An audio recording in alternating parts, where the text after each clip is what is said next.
இந்த சாயங்கால பொழுதிலும் கொஞ்ச நேரம் உங்களுடைய பாதத்திலே வந்து உங்களுடைய வார்த்தையை ஒரு கொஞ்ச நேரம் நாங்கள் தியானிக்கும்படியாக எங்களுக்கு இரக்கம் பாராட்டுவீராக. உங்களுடைய வார்த்தை ஆதியானது, உங்களுடைய வார்த்தை ஜீவனானது. அடியங்கலமாய் வெளிப்படுகிற வார்த்தை எங்களுக்கு ஆசீர்வாதமாகும். கேட்கிற தம்முடைய பிள்ளைகளுக்கு பக்தி விருத்தி உண்டாக்கும்படியாகும். அவருடைய விசுவாசத்தை தூண்டுகிறதாகும். கடந்து வந்த பாதையில் அப்போஸ்தலர் பாடுகளை தியானிக்கும் போது நாங்களும் அதன் பாடுகளுக்கு உட்பட்டு உங்களுடைய பணியை நிறைவாய் செய்யும்படியாய் கிருபைதான். எப்படியாயும் உங்களுடைய ராஜ்யமானது இந்த இடத்திலே வளர்ந்து பெருகும்படியாக கர்த்தர் இரக்கம் பாராட்டுவீராக.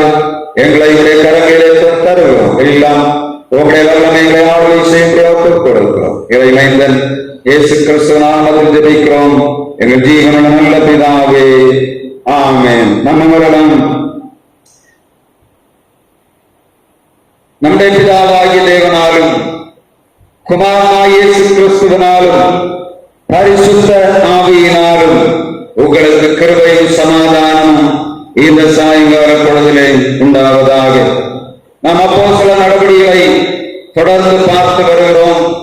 ஆண்டவராகிய இயேசு கிறிஸ்து பரமேறின பின்பாக பரிசுத்த ஆவியை அனுப்பி தம்முடைய சீடர்கள் ஆண்டவருடைய ராஜ்யத்தை ஸ்தாபிக்கும்படியாகும் அதனுடைய எல்லா விதமான காரியங்களையும் வெளியே கொண்டு வந்து ஜனங்களை ஆண்டவருக்கு நேராக திருப்பும்படியாகவும் செய்த பணிகள் தான் அப்போஸ்தலர் நடவடிக்கைகளிலே எழுதப்படுகிறது.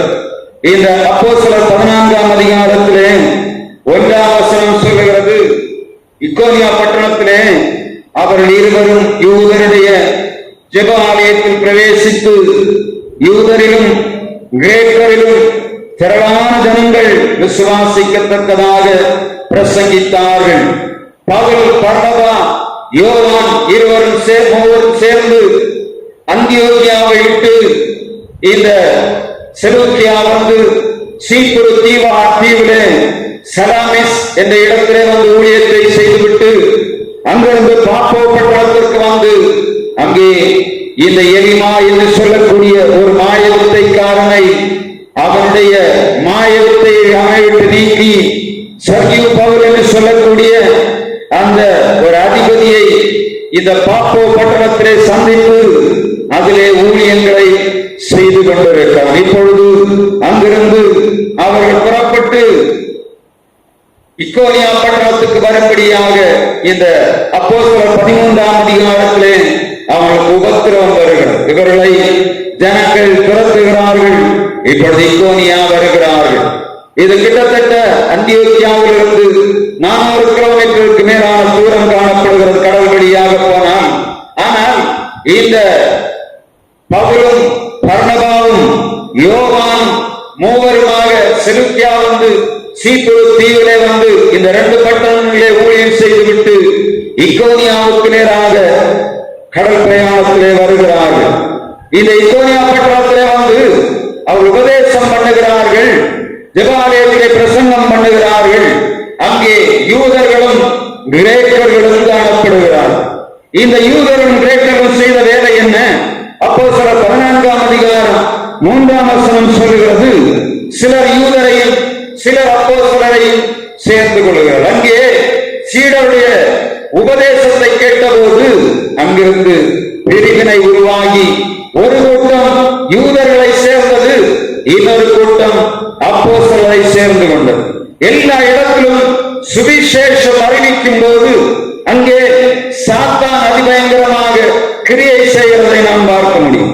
எந்த இடத்தில் சுவிசேஷம் அறிவிக்கப்பட்டாலும் சாத்தான் தன்னுடைய வலையை சரியாக வைத்து அங்கே பிரிவினை உண்டாக்கி எப்படியாக ஒரு கூட்டம் ஜனங்களை சிதறடிப்பதை நாம் தொடர்ந்து அப்போஸ்தலர் நடவடிக்கைகளை பார்த்து வருகிறோம். ஆனால் இந்த இடத்திலே ஆண்டவர் தன்னுடைய கிரியையை அடையாளங்கள் அற்புதங்கள் மூலமாக அந்த ஜனங்களுக்குள்ளே வெளிப்படுத்தி எதிராக இருந்த எல்லா ஜனங்களையும் ஆண்டவருக்கு ஆதரவாக சுவிசேஷத்துக்கு ஆதரவாக எழுப்புகிறதை நாம் தொடர்ந்து பார்த்து வருகிறோம். இங்கே அப்போஸ்தலர் 14ஆம் அதிகாரம் 5ஆம் வசனத்திலே இவர்கள் கொடுக்கப்பட்ட செய்தியை கேட்டவுடனே ஜனங்கள் அநேகர் இயேசுவை ஏற்றுக்கொள்ளுகிறார்கள். அவருடைய சுவிசேஷத்தின் சத்திய ஏற்றுக்கொண்டபடியினாலே அவளுக்கு கிடைத்த பரிசு அப்போஸ்தலர் 14ஆம் அதிகாரம் 5ஆம் வசனத்திலே சொல்லப்படுகிறது. வாசித்து பாருங்க. சுவிசேஷத்தை அறிவித்தபடியினாலே அப்போஸ்தலர் கிடைத்த பரிசு என்ன? வாசிங்க. அப்போஸ்தலர் 14:5. அவமானப்படுத்தவும் கல்லறியவும் வேண்டும் என்று யூதரும் அமளி பண்ணுகையில் அறிந்து லிக்கவோனியா நாட்டில் உள்ள லீஸ்திராவுக்கும் தெர்பைக்கும் ஓடி போனார்கள். வசனம் சொல்லுகிறது, இங்கே சுவிசேஷம் அறிவிக்கப்பட்டு திரளான ஜனங்கள் ஆண்டவரை ஏற்றுக்கொண்டார்கள். ஆனால் நடந்தது என்ன? அந்த இடத்திலே அவர் உட்கார முடியாதபடி இந்த யூதர்களும் பிரஜாதிகளும் சேர்ந்து அவர்களை கல்லறிய தீர்மானம் பண்ணினவுடனே இவர்கள் தப்பி ஓடி போகிறார்கள். பக்கத்திலே கிட்டத்தட்ட அதிலிருந்து ஒரு 200 கிலோமீட்டர் தூரத்திற்கு அப்பால் இவர்கள் ஓடி போக வேண்டிய சூழ்நிலை உருவானது. இங்கே லிஸ்ராவிலே வந்து விட்டார்கள். லிஸ்ராவிலே வந்தவுடனே அவளுக்கு சுவிசேஷம் அறிவிப்பதற்கு என்ன செய்வதென்று தெரியவில்லை. இப்பொழுது லிஸ்ராவிலே ஆண்டவர் ஒரு காரியத்தை செய்கிறார். வாசிக்கலாம். அப்போஸ்தலர் 14ஆம் அதிகாரம் 8ஆம் வசனம். லீஸ்ராவிலே ஒருவன் தன் தாயின் வயிற்றிலிருந்து பிறந்தது முதல் சப்பானியாயிருந்து ஒருபோதும் நடவாமல் கால்கள் வழங்காதவனாக உட்கார்ந்திருந்தான். அப்போஸ்தலர் 3ஆம் அதிகாரத்திலே இதே சம்பவம் யோவானாலும் பேதுருவினாலும் செய்யப்பட்டது. அதே அதிசயம், அதே அற்புதம் இந்த இடத்திலே பவுலை கொண்டும் பர்னபாவை கொண்டும் நடைபெறுவதை நாம் காண முடியும். எந்தெந்த இடங்களிலே சுவிசேஷத்திற்கு தடை காணப்படுகிறதோ ஆண்டவர் நேரடியாக இறங்கி அடையாளங்களினாலே அற்புதங்களினாலே தன்னுடைய வார்த்தையை உறுதிப்படுத்துவதை எல்லா இடங்களிலும் நாம் காண முடியும். தொடர்ந்து நான் தான் சொல்கிறேன். அடியோட முன்னில் வேடியோட முன்னில் தகருகையில் ஈ மார்க்கம் அடிச்சமர்த்தான் நோக்கும் தோறும் அடிக்கடி உயர்வே சுவிசேஷம். எவ்வளவு தூரம் திருச்சபையானது அது அடித்து அமர்த்தபடியாக அங்கே எதிரிகள் எழும்புகிறார்களோ அங்கெல்லாம் கர்த்தர் நேரடியாக இறங்கி வருகிறார். தன்னுடைய அடையாளங்களை அற்புதங்களையும் அங்கே செய்கிறதை நாம் பார்க்க முடியும். அந்த தேசத்திலே திரளான ஜனங்கள் இருக்கிறார்கள், மருத்துவர்கள் இருந்திருப்பார்கள், எல்லா விதமான ஜனங்களும் இருக்கிறார்கள். பிறவி சப்பானியாய் தன் தாயின் வயிற்றிலிருந்தே வெளியே வந்த மனிதன் இப்பொழுது இவர்கள் மூலமாக சுவிசேஷத்தை அறிவிக்கும் போது விடுதலையாகிறதை வேதம் சொல்கிறது. மிக முக்கியமாக நம்ம கவனிக்க வேண்டிய விசுவாசம் என்னன்னா காரியம் என்னன்னு சொன்னான். அப்போஸ்தலர் 14ஆம் அதிகாரம் 9ஆம் வசனத்திலே அந்த சப்பானிக்குள்ளே காணப்பட்ட ஒரு முக்கியமான காரியத்தை நம்ம பார்க்கணும். அநேகர் இந்த நாட்களிலே நாம் நோய்வாய்ப்பட்டிருக்கிறோம் சொல்லுகிறோம்.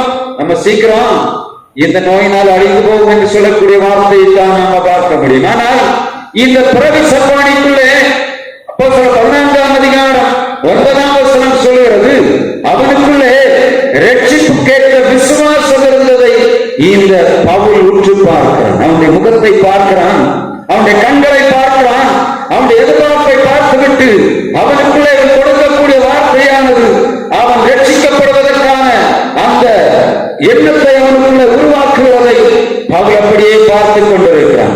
வார்த்தை சொல்ல சொல்ல அவனுக்குள்ளே ஆண்டவருடைய வல்லமை கிரியை செய்கிறதை பவுல் காண்கிறான். அவனுக்குள்ளே ரட்சிப்புக்கு விசுவாசம் இருக்கிறதை அவன் காண்கிறபடியினாலே அவனுக்குள்ளே இன்னும் தைரியம் வந்தது.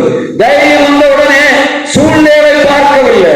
பிறவி சப்பானியாக தாயின் வயிற்றிலிருந்து வந்த மனிதனுடைய கால்களை அவன் பார்க்கவில்லை, அவனுடைய கைகளை பார்க்கவில்லை, அவன் உட்கார்ந்திருக்கிற சூழ்நிலையை பார்க்கவில்லை, அவன் குடும்பத்தை பார்க்கவில்லை. அவன் பார்த்ததெல்லாம்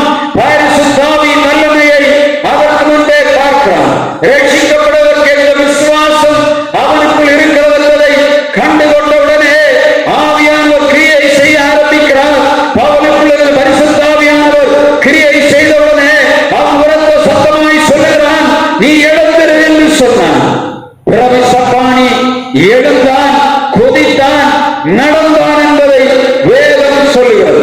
ரட்சிப்புக்கேற்ற விசுவாசம் உள்ள எந்த மனிதனையும் ஆண்டோட வார்த்தை வரும்போது விடுவிக்கும். அவருடைய சரீரத்துக்குள்ளே ஆண்டோட வல்லமை இறங்கும்.